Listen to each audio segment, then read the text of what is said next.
P3, dahil Tulfo ang sangkot dito, ayaw ho namin mag-interview ang kapwa Tulfo sa isang Tulfo ng issue Tulfo. So, the name of, ang word na dapat kong gamitin, propriety. And at the same time, yung ethics na gagamitin namin na hindi kami mag-i-interview, bagamat masama ang loob namin, doon sa mga sangkot, pakinggan nyo sasabihin ko, read my lips. Hindi pa tapos. Hindi ako masasabi ko ito. Raymart, kayo ko po sinabi ito. Raymart Barreto.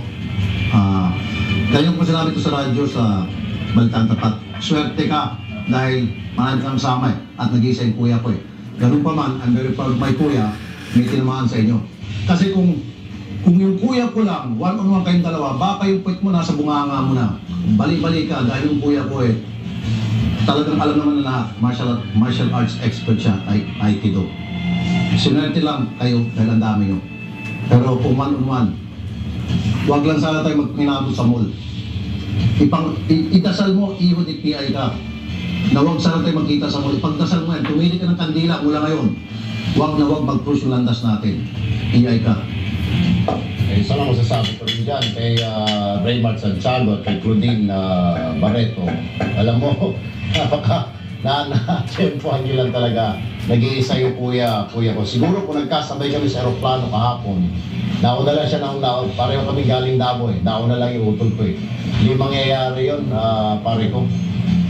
Dalawa lang patutunguhan noon. Either ini-interview ako sa loob ng kulungan o ini-interview ako nagsasalita ako ngayon. Pero ito lang ang mensahe ko sa iyo, Mr. Santiago at Ms. Barreto. Saksakan kayo ng sinungaling. Maraming kahit sinong tanongin nyo sa airport, natatawa ang mga tao ron dahil hindi nauna yung kuya ko nagbitaw na suntok. Wala, lalo na kay Claudine, wala sa ugaling ng Tulfo ang manakit na babae. Inipagalitan nga ni Tol Rafi, hindi nagagalit sa babae, iniiwasan kahit mali. Napakasaksakan ng sinungaling mo at ikaw Mr. Raymart Santiago, malakas ang loob mo dahil kinuyog yung utol namin. Masarap sana siguro kung 4 on 8, kayang-kaya namin. Kung 4 kami versus 8 kayo, walang problema. Tama yung sinabi ni Tol Rafi, ako din, nakikita tayo sa airport.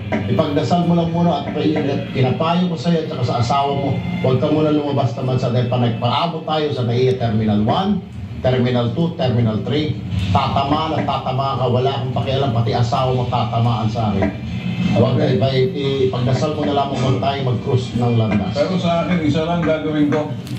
Raymart, pakinggan mo sasabihin ko sa'yo. Binabangga ko mga kriminal, mamamatay tao, matinong tao ka. Pero kung gusto mo malaking warehouse sarado, mag-aantay mga ambulansya, last man standing, lalabas sa loob, magsasara tayo ng pinto. Titingnan ko ang galing mo. Tandaan mo to. Hindi pa tayo tapos, Raymart. Hindi pa tapos. Tabayanan mo lang ang lintik na ganti ng Tulfo. Mamaya-maya ho, live na mga kausap ni Mon Tulfo, ang si Attorney Mel Santa Maria, tungkol po sa mga legal issues sa nangyari po kahamon sa aming pagbabalik.